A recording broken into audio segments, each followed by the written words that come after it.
I'm Paul Tucker. I now lecture at the University of West of Scotland in broadcast production, but I've worked in television for many, many years. Don't think Michael and I have never actually worked together in a TV sense because directors tend not to, but we've met because Michael teaches at the University of West of Scotland. Before that and since then and all the time, Michael is a drama director. 25 years, did it say? No, I'm not that old. 20, 50, 20 he's years. Packed 25 years experience into his 20, 10 years. Yeah, 20 years. Mainly drama, multi-camera, studio directing as well. And what I would like to happen today is for me to not say very much, actually, and for you to contribute whenever you want to. Apart from other things, Michael and I play cricket together. You really don't want us to get to the stage where we're talking about cricket and football. So please chip in with any questions that you want to, and I'll pass them through to Michael. But I'm going to start off with, I've got a list of questions here, so we won't run out of things to talk about. And I've told Michael this already, and I know he's been worrying about this, his answer to this question for the last 2 days. What is your favourite television programme? See, that's a bastard of a question. It's like saying what music do you like or what food do you like? Well, it depends entirely on your mood. So I'm a big Liverpool football fan, so I love Match of the Day at the moment because we beat Everton 4-0 the other night. I think for comic writing, I love Frasier most of all. I think for sense of wonder, I love The Blue Planet, talking about the sea, for gobsmacking wow telly. But sometimes I like Coronation Street. So it really varies depending on my mood. Usually I'll find something I like to watch, but it's difficult to say that's my favourite show. The first series of Mad Men I thought was amazing, but I've seen it now, so I wouldn't say it's my favourite ever show that you would want to go back and watch a lot of the time, you know. So I'm not always sure. A mark of a good TV programme is something that you get a second viewing and you can watch it, and often when we make comedies particularly, you try and put stuff in that might not be immediately noticeable, but when you come back a second time, you can try and clock something and things like that. So I guess Frasier, when I'm really in the mood for it, is beautifully written, beautifully acted, and there's always something to laugh at you hadn't noticed before. I can't believe you didn't mention Gogglebox. I do love Gogglebox. Although when I sit, has anyone seen Gogglebox here, yeah? When I sit at home with a glass of wine and watch, I end up feeling like that posh guy. Yeah. I sit there like that and thinking, oh no, I don't have a dash hand, I'm all right. Yeah. But I quite like the Liverpudlian trade unionist guy. Yeah, it's a great thing. Who knew? They've made lots of money out of that. Such a simple idea. Right, working in television then, I'm assuming that we have an audience here, most of whom would quite like to work in television one day. So I'm going to try and focus on the kind of those sorts of things. And how did you get your start in television? Was it always the plan to work in television? No. When I left university, I did what most students did and signed on. And at that time, the government had this thing called the Enterprise Allowance Scheme, which meant you could sign on and you could collect your dole, but you didn't have to sign on every 2 weeks, and you could earn more than what you did, which is basically what everyone wants to do when they sign on. And it meant you started up as a business. So I started up as a magician, believe it or not. And then I also did a lot of freelance theatre directing. And then I went over to Belfast and ran a dance company for about a couple of years, not as a choreographer at all, obviously with my legs, but certainly as someone who ran the company and that kind of thing.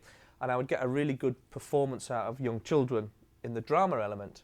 And when I came back here, BBC Scotland were looking for someone who could work with young children to get a really good performance from them for a thing about bullying going from primary to secondary schools to do a drama. So they asked me to write and direct that. So I got thrown in literally as a director, having never used a camera before. I used to act. I wasn't very good, so I stopped it. So I'd been on TV sets as an actor, and I'd done a lot of radio. So I was steeped in media, and I studied film and media at Stirling Uni. But I'd never directed anything on film or television, ever.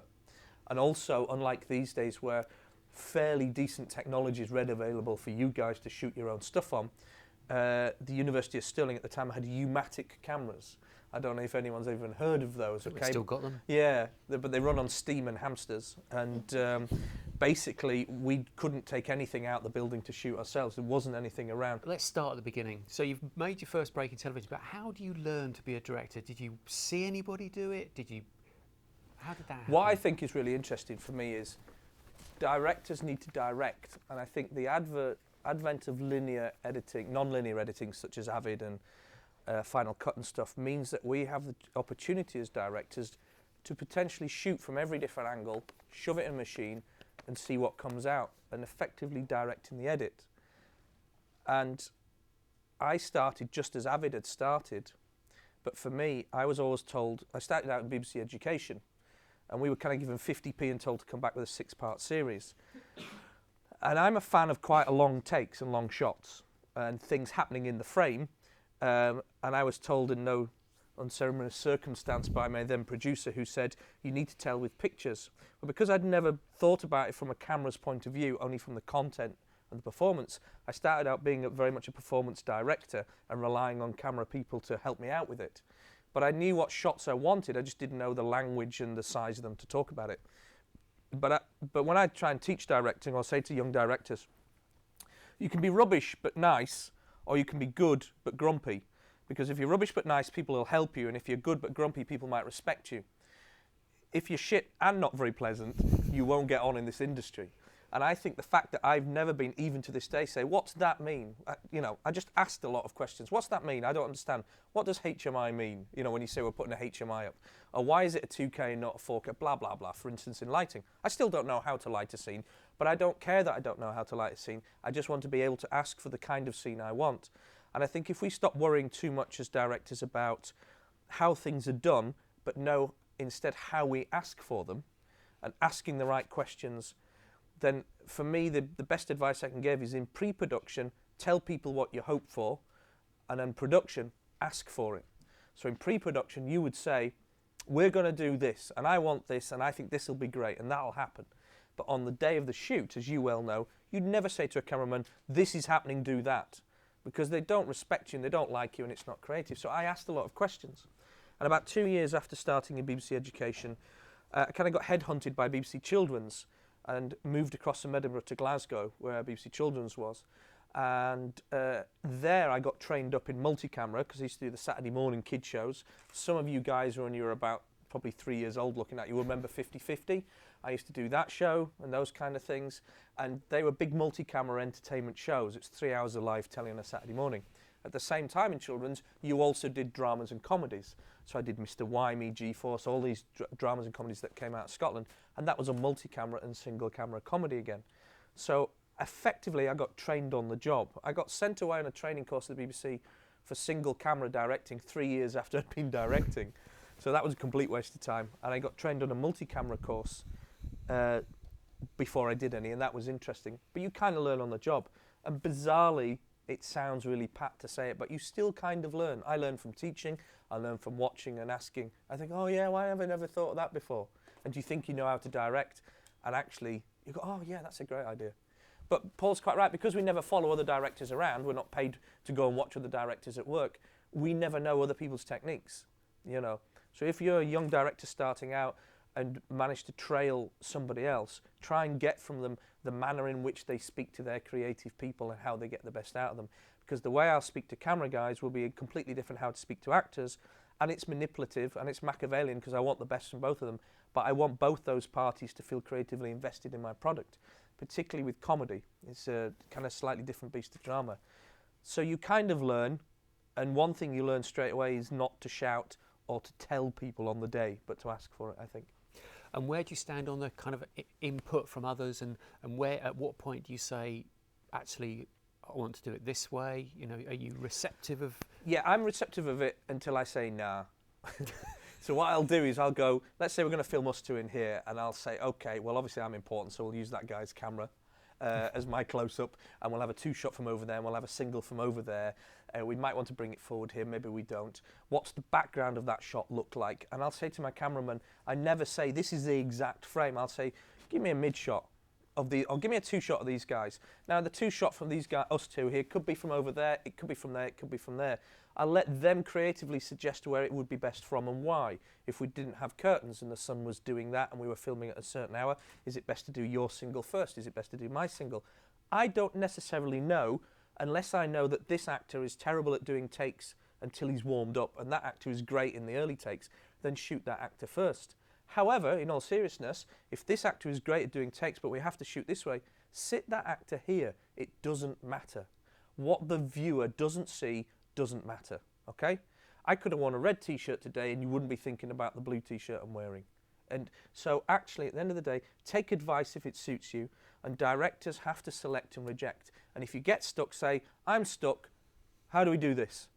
And camera people will say, well, if you put the camera here, and sound people say, well, if you brought him out, you wouldn't get the shadow. And makeup will say, but if you bring him out there, he's in a different light. And lighting will say, we can't move back because you have to select and reject one of those options. So I think it's beholden on us to go onto a set completely prepared. I want you to sit there, me to sit here, getting a shot there, a shot here. They're not over the shoulders. They're going to be clean because this looks messy and I'll just see Laura in the background of yours if it's over this shoulder, blah, blah, blah. But then if someone changes it, you know from that point, okay, well, I can change it. And it's having that confidence to go on a set, that kind of almost charisma to say, hey, guys, this is what I want to do and I think this will work. If it doesn't, tell me why it won't. And I can always say no. Yeah, I hear what you're saying, but nah, get on with it.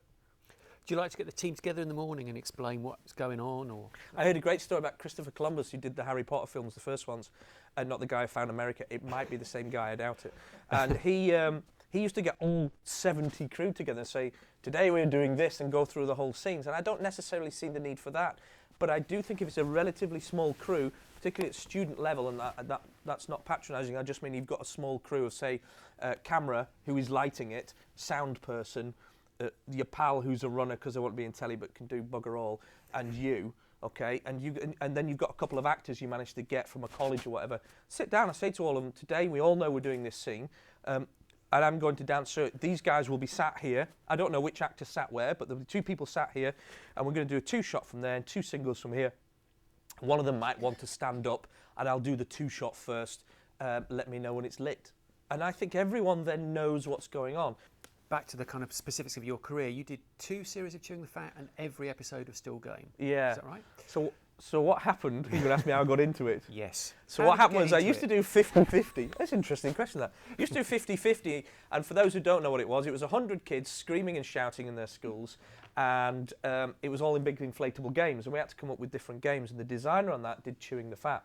And Chewing the Fat were looking for a new director, and I'd done stuff for the network, BBC Network, rather than Scotland, and they said, oh, would you like to come and work for us? To prove your mettle, we want you to do the Naughty Naughty Hypno show for Channel 5. Oh, I remember it well. Yeah, it was pants. And it was a hypnotist show, and I'd never worked on a hypnotist show. Freaked me out. It's Peter Powers at the Pavilion. Just horrific. It was in the days when Channel 5 was basically shite porn. And unless there's any execs from 5, because I love that channel. And what happened was I did that show, and it was multi-camera and single-camera comedy. And they went, we like what you do, come and do Chewing the Fat. During Chewing the Fat, they used to have the old fellas in there. There were 3 pilots made, and one of them was Ronald Villiers, the extra, one of them was the 2 old guys, and one of them was Isabel, the biology teacher, who used to always get involved in real sexual content discussions. And the 2 old guys came out the best, and that pilot was shot by Colin Gilbert, and then it went to series, and they asked me, and Ford and Greg said, we'd like you to do the series, and I reshot half the first episode, produced 3 series, and directed all the episodes. Do you think the fact that you started with them fairly early on made it easier? You weren't being drafted into the... I think the fact that they knew very little about how to make television helped. I think if you work with comedians, you know Peter Kay, who does Phoenix Nights, he wrote to us once in Still Game and said, can I be in Still Game? And we're like, wow, Peter Kay, this is great. And I phoned him up, and I used to do Biker Grove, right? And on Biker, the DOP on Biker said, oh, I'm working on Phoenix Nights, there's no director on it. So I asked him, and he said, bloody directors, they don't know bugger all. And what he had was a drama director doing comedy. And drama directors have quite an artistic authority. They're a bit lovey, and with probably good reason. And actors expect and demand a respectful dialogue. Tell me, why am I doing this? What's my motivation? What do I want from this scene? And that's important. It sounds wank, but it's important. In comedy performers think you're getting in the way of the joke, and they don't see the need for a lot of fuss. So you have to subsume your ego as a director to effectively service the joke or the hit point of the laugh in a scene. And it's a very different way of working. And I think Peter Kay, and we had a long conversation about it, had a bad experience with drama directors. Eventually didn't work out, he couldn't do it. And then we noticed actually he'd written to us, Doctor Who, Coronation Street, and everyone else saying, can I be in your show? Greedy bastard. Anyway, so what was your question? How did you get into Still Game? I think you covered it quite well. Yeah. So did you have to sort of allow, or presumably it was part of the process, that Greg and Ford would would be not in control, but be able to say that's not worked, we'll do it again. It got more so towards the end when they became, their company started to produce it and they wanted to be exec producers. But part of the reason, I'm not being big-headed, but obviously I must have done a good job because I did all the episodes. And once you understand the nature of a show, and one of the nice things about Still Game was the pathos, and there were certain moments in it, and I had shot it in a particular style, very brutalist, low angle, wide, static shots and things, just to slow the pace of life down and everything. And they liked that. So the three of us, I'd get the script, I'd say, I don't get that joke, or is there a specific way you want that physical comedy shot? Because basically comedy in a nutshell is either expected or unexpected. So why did the chicken cross the road to get to the other side? Why did the chicken cross the road? Fuck off. Okay? One's expected, one's not. And when it's an expected joke, you make people laugh as much as you can. When it's an unexpected joke, you hide the moment and then show it. We can talk about that a bit later. But they understood that this joke was this way or this way. And because we'd worked on Chewing the Fat together, and they were relatively new to television, they were happy to let me take away all that fuss. Latterly, they would say, no, we specifically want this kind of shot. Because I would say, if you want it shot a specific way, let me know. Like the jackal thing we're going to watch. There's a specific way it should be shot because it serves the joke. Rather than just in drama necessarily picking the right shot for the emotion, if that makes sense. Right, absolutely.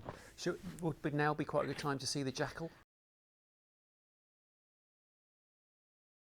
Well, that was 7 takes of that. Obviously, it was in one shot, and there were 7 takes of that. And because there's a replica gun, you've got a cop just to the left of frame, and you've got a bloody great bus just to the right of frame, a props guy, and a sound mixer trying to mix 6, 7 mics at one go. If you watch it back, there's a couple of things I always love. One is all the extras on the bus are killing themselves laughing, and they're supposed to be serious, and they're all like that. And the other thing is Karen Dunbar, who dies by putting her arm down gently. You know, and I'm like, oh, for fuck's sake. But that was take 7. There's a great film called L'Hermitage, of the Russian Ark, and it's about an hour and 50 minutes long. And I don't know if you've ever seen this film, but it's a ghost, takes you around the history of the Hermitage Museum in St. Petersburg, and it's one take, it's one shot. And it drive me nuts because no one had told me, and I sat there and suddenly I thought, he's not cut. And then for the next hour, I was like, oh, fuck's sake. And I'm quite sure I cut at one point early, but literally there's a cast of hundreds and hundreds. And at the end, they're all these people are pouring down these stairs, hundreds of people. And he's just like, can you imagine the numpty soldier at the back? Like, oh, fuck, sorry, guys. Boom, boom, boom, boom, boom. And then start again at the beginning. But it's interesting, just a brief thing. Yeah. There's a lot about comedy in there, and we're all sophisticated viewers of comedy because as soon as Karen Dunbar went, oh, hello, everyone laughs because you understand instantly he's been recognised again and we need to know it. Some of the young people might not have seen the jackal before, but he's dressed exactly as the jackal, so if you've seen that and understand where that's coming from, that's an extra bonus for you. But the rule of 3 would go, the first guy, like the 2 workers, then the old dear, then the bus driver. But on the day of filming, and this is talking about dealing with ideas, Paul Riley, who played the businessman, said, why don't I come back in and go, oh, I've lifted my own briefcase, what am I like? So it goes to 4, which is an extra bonus, but by then we're just laughing at the whole ludicrousness of it, if that's such a word. But then, of course, Greg Hempel wanted the last word, so in Scots, as he leaves, he goes, I'm too old for this pish, as he drives off. And so everyone's trying to chip in and make it better, and if it does make it better, it's your job to go, that's great. But on the set of Still Game, and often with Tune the Fat, where they had written the sketch, not if they hadn't, and any of us made a suggestion, they would kind of do a mime and say, we write, you direct. You know, so of course if it was in the script, it was a particular shot, I'd go, I direct, you fuck off. You know. I've just remembered, I think you told me this story, apologies if not, about when Ford got a job working on Gangs of New York. Yeah. Are you allowed to tell that? Yeah. Basically, it's our job to get the first assistant to shout action, or for us to shout action, and it's our job to say cut when we want. The first assistant can't presume to know when the shot should cut, and you should always give at least 5 seconds or until the actor cracks up or gets bored before you cut, because in your edit you'll have a handle for dissolves or even just for cuts, and it's always worth having, even for extra cutaway reactions. So always leave the cut long. But we had shorthand in the later series of Still Game, whereas if any of Ford or Greg messed their lines up, particularly if they'd written it, Ford would quite often go, cut, I've bollocks that up, I'm really sorry guys, and we go, okay, well, there's no point doing a 4-page scene. So Ford's in Gangs of New York, directed by Martin Scorsese, and he plays a fireman, and there's a fire, and the first fire brigade to get there in those days got the money putting out the fire and would salvage it. And Jim Broadbent is the other fireman. And basically there's hundreds of extras, okay? There's a 3-story building on fire, there's people shouting and bawling, there's axes flying, there's fighting and shouting, and Ford comes around the corner, ding, ding, ding, ding, ding, and shouts, "That's my fire," or whatever. And he comes around the corner and he goes, "Cut, I'm cutting it, I'm really sorry everyone," completely balls it up, cut. And the whole set just goes, "Arr!"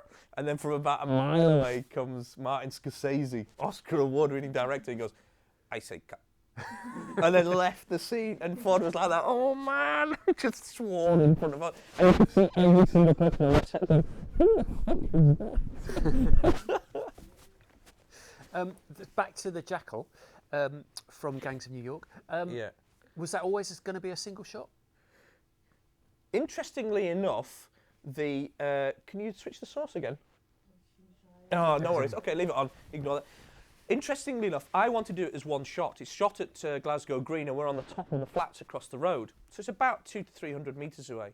Colin Gilbert, the producer, wanted us to do lots of shots on the ground, cutting like you would shoot it like a normal drama. If you did it that way, you could have lots of reactions, you could shorten it, you could decide when the hit points were, it gives you lots of flexibility, as a lot of coverage does. However, I think it's very effective like that. And it sets up jokes that work on, basically, as we know in comedy, there's a setup and a payoff. And if it's a parody of setting up the importance of not being recognised in a spy genre thriller with a hitman and all that goes with it, it's really important that actually you need to set that up properly. So we felt if we did it from across the road for a long time, just in one take, it would work better. And I think it holds for it. But there was what's the word I'm looking for? Opposition to that for my exec producer to do it. Luckily, Ford and Greg agreed with me. They wanted it done in one shot, and we did it that way.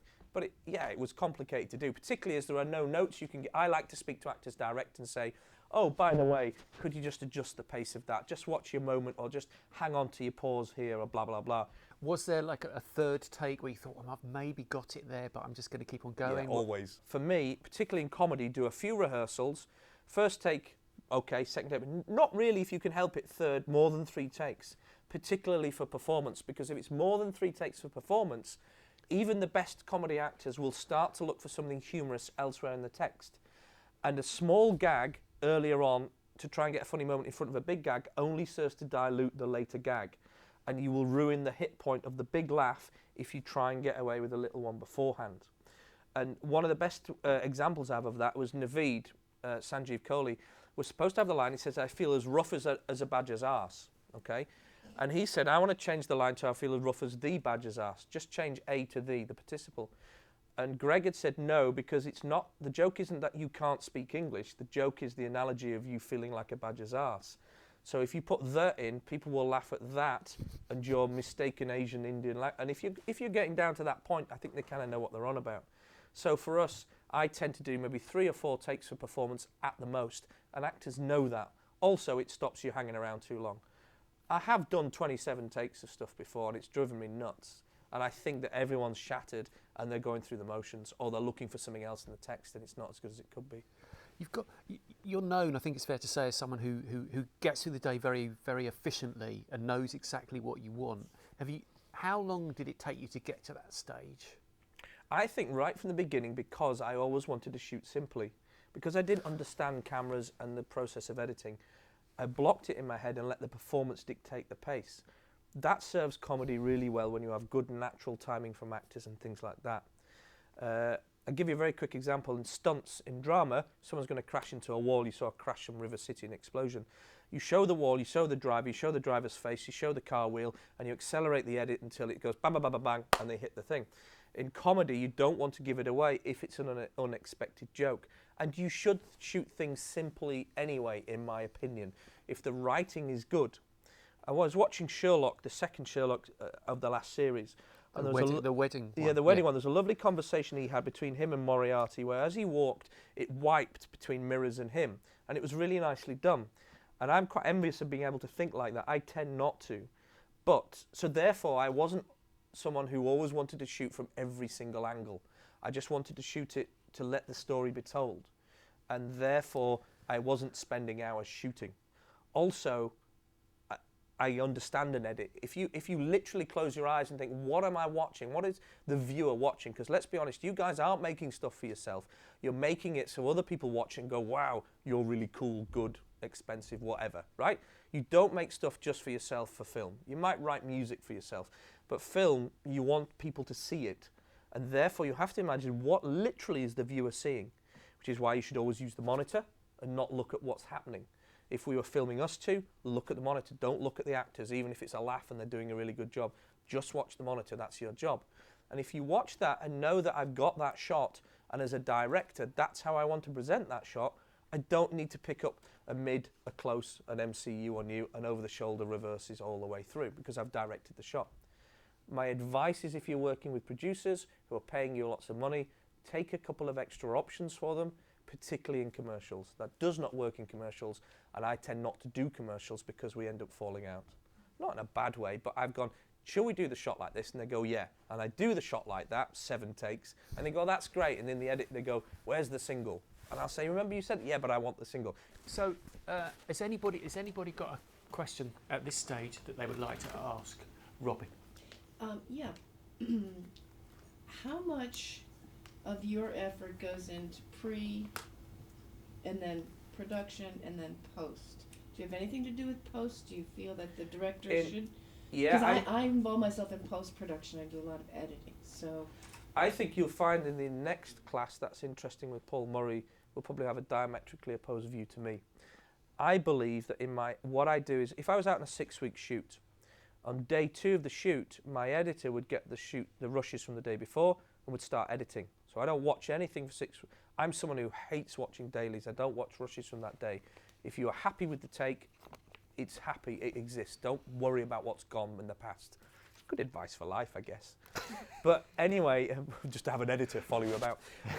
But then I want to go in and watch that rough cut and say, actually, I want to tighten it here and this is better. And I always imagine it beyond that and let them have their creative input, but also make comments on it from a director's point of view. And that's certainly true for fictional stuff. I believe that the director should spend an enormous amount of time in pre-production planning it. I don't storyboard because I'm a terrible artist. Honestly, I've seen potatoes draw better than me. But it's in my head and I can see it, so I go, right, that's what we're going to do. And I've scripted it and almost written down an edit thing on my script. Cut points, that's what I imagine. And I'll shoot it on the coverage I want and then move on. That's in pre-production, so that come the day, I can spend more time allowing people creatively to make what I want better, rather than discussing what it is.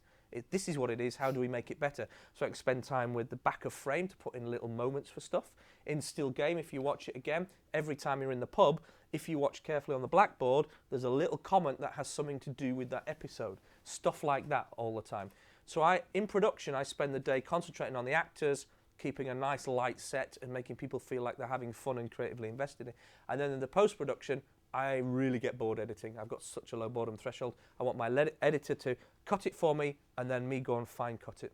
I think that's probably, and Paul can answer this, I know there are people who have edit producer jobs, and when I also do multi-camera live shows. I did, like the Hogmanay show, or I do music festivals and bands and things like that. And when they're edited for highlights packages or whatever, once I've done it, I don't want to see it again. I'm not remotely interested. So fiction, I think it's very important, not so for factual. Interesting. Anybody else got a question? I have got lots more here. I would just like to know, the Still Game scripts, are they written in slang as they would be said, or? They are, and it's a good question because I've lived in Scotland for 30 years, as you can hear from my accent. And I remember reading when the last series, and it said goat, as in an animal, a farm animal, and then wan, as in really pale, W-A-N. And I was thinking, what's livestock doing on the Still Game? And then when I read it out loud, I've got one, as in I've got one. and they write, I've got one. It's a smashing shop. Ernie, Noam Ernie. U-R-R-N-A-E ... And that would be written. So often I would have to read it out loud in a really shit accent to try and make it. So yeah, they write it completely in the language it's spoken in. Is that what you expected, or? Well, because I'm from the East End, I write a lot of my scripts in slang, but I was told that it should be wrote in proper English so that your actor can understand. That's a lie. I don't care who told you, that's bollocks. If you're a writer, not a director, but for a writer, you have a unique voice. All right, I can write Northern scripts, you can write East End scripts. I don't know why we should both write it in proper language. I think that's bollocks. Interestingly, as I was driving in today, I was listening to a play on Radio 4, and it was based in Glasgow, and two young girls in a care home, and one of them said, "Your coat's hanging on a crooked nail." Now, you don't say that in Scotland, do you? You say You're not sugarly, sugarly peg, surely. yeah, sugarly peg. Yeah. Am I right? Because obviously I'm not from Glasgow. Have you ever heard the phrase crooked nail? No, it's a I'm sugarly sure peg. some executive in London said, "I think we better change sugarly peg." We changed the word Goldie, as in a small whiskey, to a Right. whiskey. We Yeah. would never use dram because that's more working class Glasgow is not to use dram, but shop for pub stayed, and there would be a few efforts made to it, you know. Any further questions from anybody there? I've got one final one, which is just a general question about: is a career in television still worth pursuing? Have you enjoyed it? Any final tips for the young professional? We do the best job in the world, without a doubt. We get to tell stories.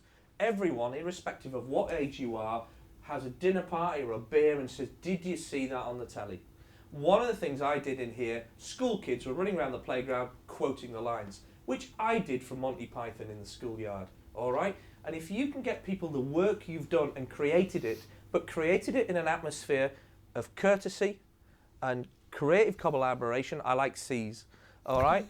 I think you can go home thinking I've done a good day's work, and actually we've entertained people. And without being too pretentious, with children's television, when a kid laughs at your stuff, for that moment, they're forgetting about being hungry or that they've got a shit life or they're getting bullied or other stuff. We, as a human race, love stories. We depend on stories.